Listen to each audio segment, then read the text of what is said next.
четверг, 8 февраля, полиция Алматы в очередной раз перекрыла дорогу консульству Китая для группы граждан Восточного Туркестана, которые требовали освобождения своих родственников и воссоединения со своими семьями. Как и во многих предыдущих инцидентах, полиция остановила протестующих на пересечении улицы Байтасова и Снайперского проезда в нескольких десятках метров от места расположения консульства.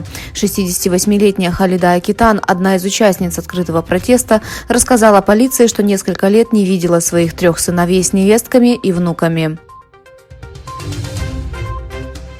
Лингвистическое общество Америки и Комитет по исчезающим языкам и их сохранению наградили лингвиста и писателя Абдувили Эюпа премией за выдающиеся достижения в области общественной лингвистики и за его усилия по сохранению уйгурского языка и культуры.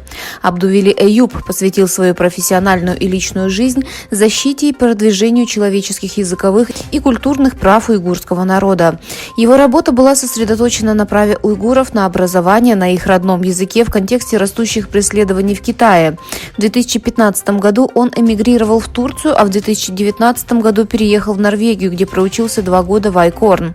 Абдувили Эюп продолжил свою работу за границей, в том числе работал с Норвежским уйгурским комитетом, который проводил занятия по выходным для уйгурских детей в Норвегии.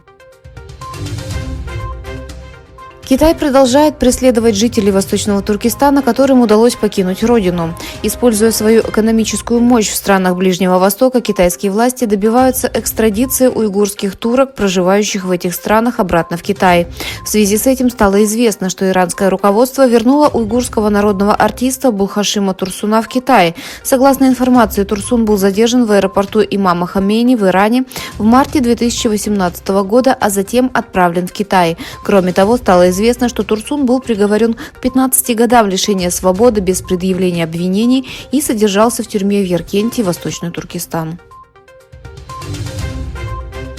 Товарищеский матч сборной Аргентины, который она планировала сыграть в Китае в марте, был отменен из-за негативной реакции страны на звездного футболиста Лионеля Месси.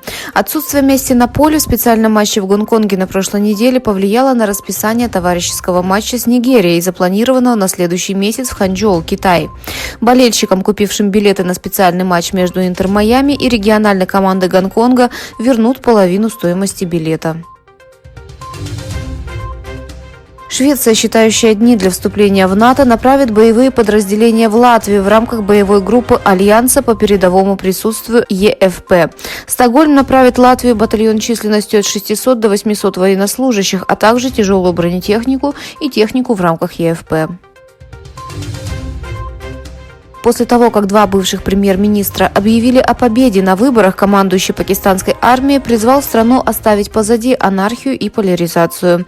После того, как результаты в значительной степени были обнародованы, большинство мест получили независимые кандидаты, связанные с бывшим заключенным в тюрьму премьер-министром Имраном Ханом. С другой стороны, бывший премьер-министр Наваз Шариф, пользующийся поддержкой военных, призвал другие партии присоединиться к нему в коалиции.